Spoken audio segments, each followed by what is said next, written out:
the extremely funny Miss Michaela Lassig.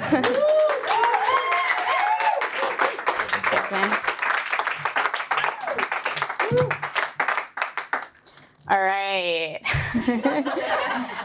It's late, right? It's late. I'm going to be up here. I'm really excited to be up here right now and have you guys there and you facing me, because that's how audiences work. And also, like, I love the attention. So this is like a dream Sunday night for me. But I'm really glad you guys are out here tonight, because I know that there's a lot to do. It's a Sunday, okay? It's late on a Sunday. You might be like anxious about the work you've got to do for the next week, or like chores you didn't get done over the weekend, or maybe you should be meal planning. Why are you guys here? You should go. Like, seriously, but don't leave. Please don't leave. Oh God, please don't leave me. But I know there's like a lot to do. Sunday's a difficult night to go out on, I would say. But I wouldn't say it's the hardest night of the week to go out on. Friday would be the hardest night of the week to go out for me, at least, because by the time it's Friday, like, I have zero tolerance for people's bullshit, crowds, my bra, pants, stuff like that. So I'm really glad to see you guys all here, like, wearing clothing and being present in the world, I guess, But I don't know how you guys remembered to be here, though. Like, I had to send myself a calendar invite. I think, like, being adult, there's so many things that you have to remember at all times. There's too many things, and I have to pick and choose. Like, what do I do? Like, what are the things that are the highest priority? And so it's like, do I remember to register my car and put the stickers on my license plates, or do I brush my teeth and floss my teeth? Also, those are the two options, and honestly, it's neither. So, yeah, it's kind of like a dangerous time that we live in right now, I'd say. Not just because I'm driving an unregistered vehicle. No, though that's a thing that I just said on film. But no, it's kind of a dangerous time, and I think that I mean, we all know it's a little bit tumultuous right now, and that's a word, I'm pretty sure that I said it right. So, but it's important for us all to stay positive, and to really, take what we have and twist it and turn it into something good, right? So, with that in mind, you're already laughing. I didn't say anything yet. So with that in mind, though, I started a petition on change.org to turn bullet points into hope dots. Just like really make it, this is a very 2018 thing. I don't know about you guys, but like, I'm even triggered by the word Trump in like regular conversation now. I'm like, someone says Trump and I'm like, what? Like, don't say that to me. I can't even play cards. I won't put them in my house. They're gone, And then, in respect of like the Me Too movement, and not diluting their message, I've started saying samesies in casual conversation instead of Me Too. Like, I hate bullet points. Samesies, It's important to do that, to support that. So I've been seeing someone recently. And what do I look for in a man? I'm glad you asked. I look for someone who is really attractive and kind and loves my dog and it laughs at my jokes. Hey, hon, will you stand up? Okay, that didn't work. He's not there, obviously, because I'm alone. Yep, I am alone. That is happening right now.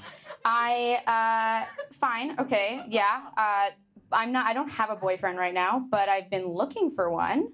I've been hunting a lot. I'm not a great hunter because I'm a liberal. Don't love the guns. But I've been hunting, not very fruitfully, but the thing is that, I think the reason is because I'm not very stealthy, okay? So, like I crunch all those leaves. I can't whisper. I'm whispering right now. You guys can smell me coming, Yeah, they can smell the desperation, I guess. But Oh man. So interestingly, I've been experimenting with drugs recently. Because you do. Anybody else been experimenting with drugs? Police, arrest him. No, experimenting with drugs is fun. There's a lot of like, you know, dangers in that world. But there's also like imminent dangers everywhere. Like, for instance, I just read recently that there is an island of monkeys infested with herpes right off the coast of Florida, obviously.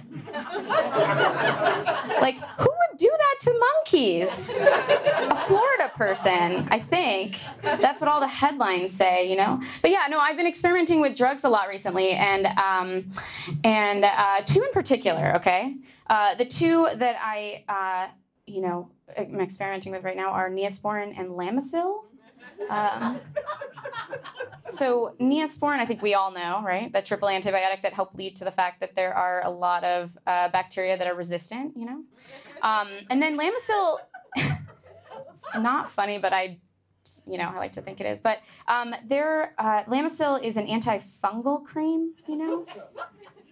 So a lot of people who mix two drugs together, what they do is they mix them together because they want to get really high.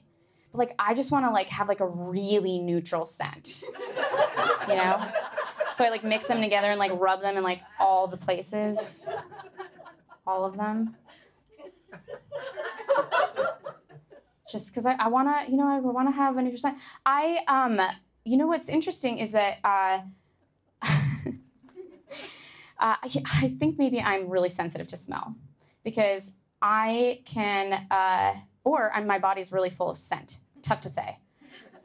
Because here's the thing, is like, I can smell my vagina standing up right now.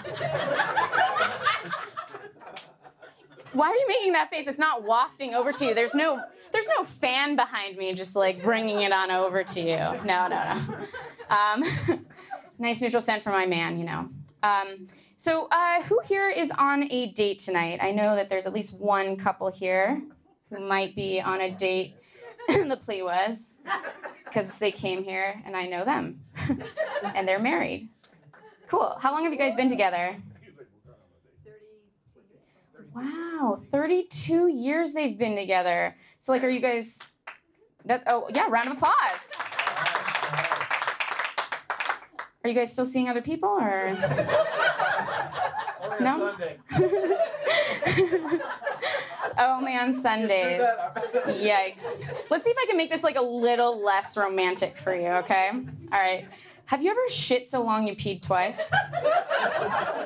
You know, when you you sit on the toilet and you do all the things, and then you sit there and you wait, and you're on your phone and you're Instagramming and texting your mom or whatever, and then you wait for like the next round of action, the next wave of it, and like you pee a little bit, but like it doesn't immediately drop from your body, and it just kind of like moves its way back towards your butthole. Now look at each other in the eyes and think about fucking later. Yeah. Did I ruin it? It's ruined, right? Like, it's not romantic anymore at all, right? Okay, cool. I'm going to take that silence as a definite yes. It's gone. All the romance is gone. It's interesting. Like, men have to decide ahead of time if they want to shit while they pee, because it's a completely different position for them. Like, ladies, can you imagine, like, if we had to decide that ahead of time? Like, it is so innate for us to multitask and do that. And they have to actively make the decision to do that. I think that gets to the core of the main difference between men and women, right? That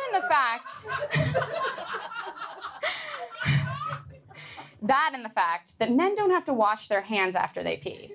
Men don't have to wash their hands after they hold their dick and face a wall to pee. Yet we do, even though we have like paper between us and our body. It's like privilege, I think, right? We touch dick hands all the time. So do they. And they're fine fine with it.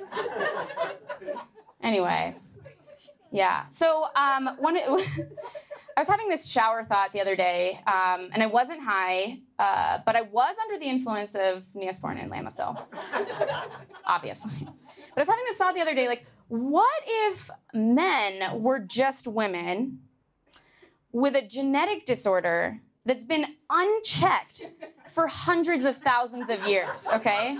Like, the symptoms include aggression, excess body hair, the inability to get pregnant, like a prolapsed genitalia, like it's growing on the outside of your body. Now look at each other and think about having sex later. Kind of interestingly, I've been dating a lot. While I've been on the hunt, I've been dating a lot. Like, I'm on a binge, if you will. And for that binge, well, I've also been having a lot of sex. That's not true. I just wanted to see what it felt like to say that out loud. Cool. It felt good. But no, I've been masturbating a lot, though. I've been practicing for sex. I really want to get into it, you know. They say 10,000 hours and you're an expert, so, like, I'm really close to being ready. But when I am, you know, I'm not into casual sex anymore. Like, that's not where I am in my life.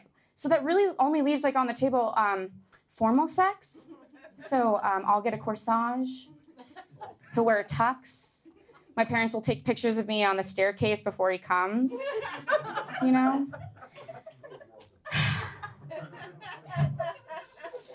Oh, man, it's a lot of responsibility being single, let me tell you. Let me tell you. It's kind of like, you have to be prepared, you have to be ready. It's kind of like earthquake readiness or preparedness, except instead you have to be ready or prepared to be naked or have sex at, like, any time. But, like, I'm always ready for a bikini wax instead. I've got, like, a strong Grey Garden situation going on because I'm a woman. And it goes halfway down my leg because I'm a Jewish woman. Yeah. I'm so Jewish that I truly thought that Santa was Jesus' dad until I was 14. I really did think that. I think Christianity is so bizarre. Like, it's so interesting. They take these words that have, like, a meaning in regular life, and then they use them in a bizarre way. Like, for an example, immaculate. That means very clean. Cool, great. Immaculate conception. Why does that mean God's really tidy at sex? He, like, is very clinical about it, wash on, wash off? What's going on there? But Judaism is interesting too, because Judaism is a religion, sure, yeah. But it's also an ethnicity with a culture, and it's one of the only cultures that it's really okay to appropriate right now, and that's not fair. That's not fair, because, like, all these people who are emulating Jews get to be, like, Jewish, but, like, without the facial hair that I have to remove every month. Every fucking month. Since I was 12. My bat mitzvah. You know what that celebrates? The first time you get a chin hair. It's not fair. And then, yeah. But, so I'm Jewish, but that's because my mom is Jewish and it's, you know, handed down from the mothers. It's a matriarchal thing. My dad's not Jewish. In fact, he's German, like, wrong side of the war German. Put that back. Yikes. This is not the right year to make that a joke. But, you know, it's caused this internal dilemma for me, because part of me, like, really wants to find a nice Jewish boy, you know? And the other part of me wants to find Donald Trump and just fuck the shit out of him. I'm kidding. I don't want Putin's sloppy seconds. Come on. Aha! Yes! Thank you. It's too easy, but also, like, it needed to be done, you know? But dating is hard, right? Like, I find that dating in the city is hard. I live in the city. And it's to the point where, like, I'm jealous of gorillas. So I'm jealous of them because I saw this article on Vice, so I know it's real, that said that gorillas now have a dating app. Okay, whatever. They have a dating app. It's called The League. It's a real dating app. And they all live in the marina, obviously. Every single one of those gorillas in captivity over there on that landfill. Hopefully they sink into the ground. No, I'm just kidding. That's weird. That's not a nice thing to say. But yeah, so you know what I love about Berkeley, actually? What I love about Berkeley is that like no one in Berkeley who lives in Berkeley as an adult, actually, let's make it a Venn diagram. If there was a Venn diagram of people who would live in Berkeley as an adult and people who would live in the marina as an adult, like it really isn't a Venn diagram because they're like not the same group of people at all, which is great, which is why I like Berkeley. Yeah. And also like Berkeley has a really high tolerance for weird, like really high. You're blind to it, right? I was at a cafe like on a patio like down the street a little while ago, few hours, like many hours ago at this point. It feels like yesterday. I've been here since yesterday waiting for you. I was very excited to be here. But no, so I was on that patio. I'm serious. I was on that patio and this guy came up to me and he was like breathless and he was like, "Hey, have you seen a guy, like come by here with 2 parrots on his shoulder and a what's it called? A witch hat." It was a witch hat. And I was like, "No, I haven't. But I have seen a lot of people wearing Crocs. And not ironically, I think they came from their gardens. Because they have space." You know what's a great startup idea, actually? What if there was housing, but it was fucking affordable, right? That's a great startup idea. $1 billion right now. No, but dating is interesting. It's kind of difficult because, especially in the city, I find that there's microclimates in the city, but also for dating, and it makes it. I think there's a hotness scale for the neighborhoods. By that, let me give you an example. So what I mean is that and I think it would work for the East Bay too. Yeah, I think it would work for the East Bay. I'm not going to say it out loud right now in case you live in one of the places I'm going to talk about. Okay, here's the example though. In the marina, I'm a 4. Okay. Ugh. Yeah, it's true. In the Mission, I'm a 7. Let me have that, please. I beg you. And here right now, I'm a 10. Okay, so you did get it. I was basically calling you guys out. That was a good. You know, you guys are a really smart bunch. Really smart. But yeah, so being in my 30s and dating, I want to make sure that I'm doing everything I can to make myself attractive and approachable. Okay, so I have like a lot of things I've done. They've all been misguided, and they've all failed miserably and caused like a direct correlation with my singleness right now. I'll tell you one. I got a dog. Okay, great, cool, a dog. That's awesome. Yeah, I got a golden doodle, 70 pounds, very family friendly. She's awesome. My solid logic was that men with dogs are hot. Therefore, women with dogs are hot. That's not true. I'm fighting off attention from a lot of young families and women that are like after menopause, you know? They love my dog. No men, it was the wrong audience. Good idea, poorly executed. Very poorly. Maybe if I'd had a smaller dog. Tough to say. Because I don't, and I'm still single. It's interesting, like I started doing comedy to meet men. That's actually true, because here's what happened. I read a study, I skimmed the headline of an article about a study on Facebook that said that the more someone laughs at your jokes, the more likely they are to have sex with you. And so I dug right in there. And so I'm just looking for the guy laughing the loudest tonight, right now. It's no one. So cool. All right, cool. Awesome. Great. No, and you know, it's interesting because later on after I got into comedy, it was like too late for me to turn back. I read the study and it said that really only works for men, okay? So what's interesting is that, so men, take notice, the more women laugh at your jokes, the more likely it is that they will have sex with you, okay? So I don't know, think about that next time you tell a joke. Don't suck so hard. But, you know, they did a counter study that showed that the funnier a woman was, the more likely it was that a man's testicles would just, like, go up inside them. You know? You can actually see this in real life. You can see this in the app. So I know that this is true because women are looking for men that are funny, but men are looking for women with a sense of humor, okay? Unfortunately for me, I'm funny, but I do not have a sense of humor.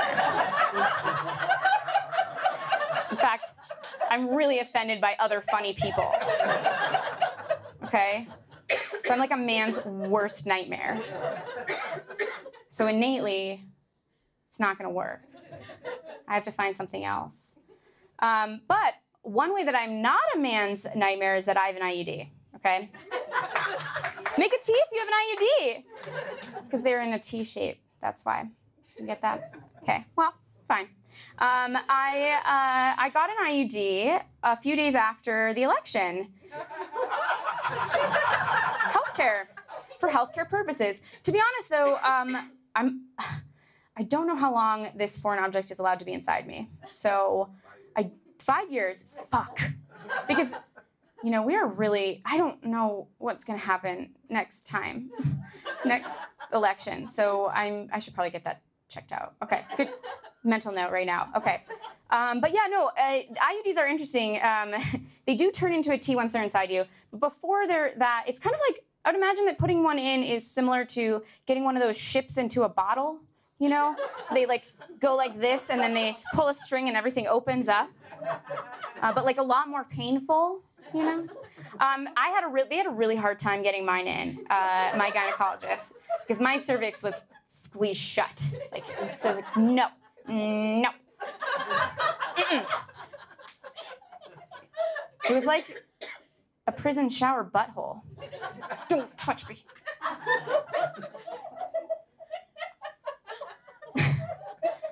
The gynecologist, she was like, you know, doctors are not innately funny. They're really, really like rational and logical people. So she said, she meant this.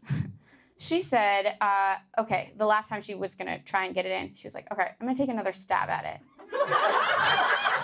And I said, pun intended, and it worked. It went in.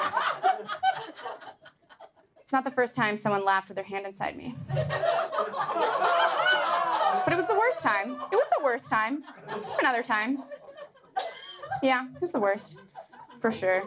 But yeah, no, I'm really glad to have an IUD. What's interesting, though, is that there are these strings from the IUD that hang out into, you know, out of your cervix into your vaginal canal, and these are words that are allowed to be said, okay? I'm allowed to say this. So they hang out into these strings hang out into your vaginal canal. I call them whiskers because, obviously, it's your pussy. They're whiskers. Okay, so they hang out there, and you're supposed to, like, check for them, make sure that they're still there, make sure your IUD is still in place. What's interesting, though, is that every time I remembered to check for them was when I was, like, practicing for sex, you know? Logging those hours. And I couldn't find them, the strings. I couldn't find them in the whiskers at all. Couldn't find them. I freaked the fuck out. Went back to the doctor, and we got to the bottom of it. As it turns out, when you're aroused, your vaginal canal, wow, I can't even say it. Your vaginal canal elongates to accommodate a penis, which is another way that women have to accommodate men in their lives. It's like the ultimate manspreading, you know? Oh, man. Sucks. Yeah. That one always gets me. I don't know why. I've been in a bunch of relationships, actually. You may not sound like it, but I have, okay? Been in some good ones and in some bad ones. For instance, a bad one would be that I accidentally dated a homeless guy once and didn't know it. Well, I knew I was dating him, did not know he was homeless. Did let him live with me. And I should have known that he was homeless because all of his Instagram pictures were outside. Fuck. Okay, fine. My mom always tells me there's like a ton of fish in the sea. And I always tell her, I'm not that desperate. That's because like it's a joke about her saying I should date fish, not, okay, cool. It's a dad joke a little bit, I get it. But you do learn a lot about yourself when you're in a relationship. And there's one in particular that I learned a lot about myself. I learned in one that I was lactose intolerant. And I also learned that I should not date someone who is lactose intolerant. So, you know, that's a thing that I definitely learned very awkwardly during sex. No, I'm just, well, kind of kidding, but not really. Yeah, so relationships are a thing that you learn about. A lot of my friends are having babies right now. They're you know, settled down and married and having kids. I'm gonna catch the next wave. I'm gonna catch the divorces, right? Built in everything. Like, I don't want to have to do all the stuff. I don't want to start her home. I want the fucking final thing, you know? I want to be the woman with the man where the first wife is like, fuck, she got what I wanted him to be, what I made him, you know? But anyway, so my friends are married and having babies.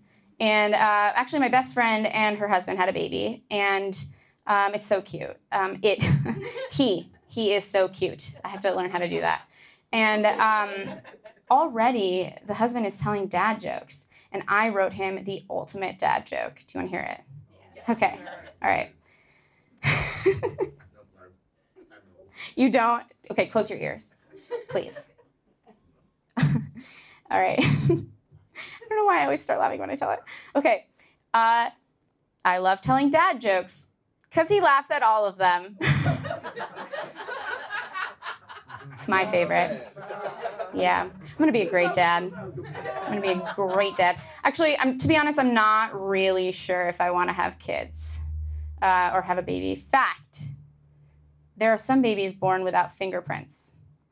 Another fact, those babies can really only conveniently use an iPhone X because of the facial recognition. Can you imagine those babies? They don't have time to put their fingers on all, like, manually enter their passwords. They don't have the energy for that. They need to figure out how to crawl and stuff. Yeah, but I don't know if I want to have kids. I really don't. And I think that that's probably circumstantial, to be fair. I'm single. It's not that it's not an option. Please don't laugh at that. It is an option. Whenever I want it, I could have it. I don't want it. I don't know. But if we did the math, okay, and let's say that I met someone tonight.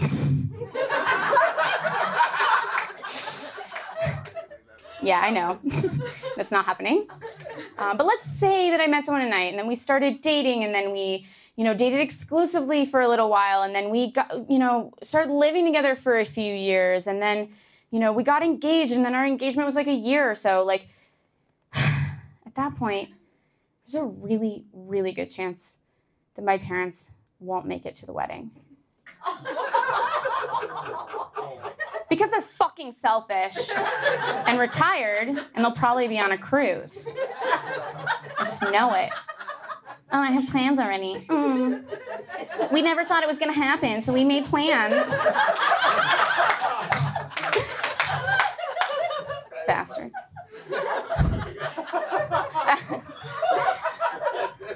My family and I are actually pretty close, okay? They're all here tonight, which was really awkward for me. And them. I think it was awkward for everyone. To be fair, we're really close. As they say, keep your friends close and your enemies closer. Got my eye on them. Front row. Don't move. No, but honestly, give a hand for my mom. She came out tonight. Yeah. It's not like she doesn't get out. It's just that I say a lot of things that truly, truly embarrass her to her core. And she's here and she's supporting it because she's a real mom. Yeah. But that's great. This is going really well, I can tell. It's going really well. I mostly do shows in San Francisco, okay? And the first show that I ever did outside of San Francisco was in Sunnyvale. And it did not go great. I want to say that it was the audience, that they don't have a sense of humor, but I think that I like triggered them with like every joke that I said, and not in a good way, obviously, because that's not how you use the word trigger. But the audience was, how do you say it? Old. Yeah. And I reminded them of their growing or grown children, but like not in a good way. I worried them significantly, like a lot, with everything I said.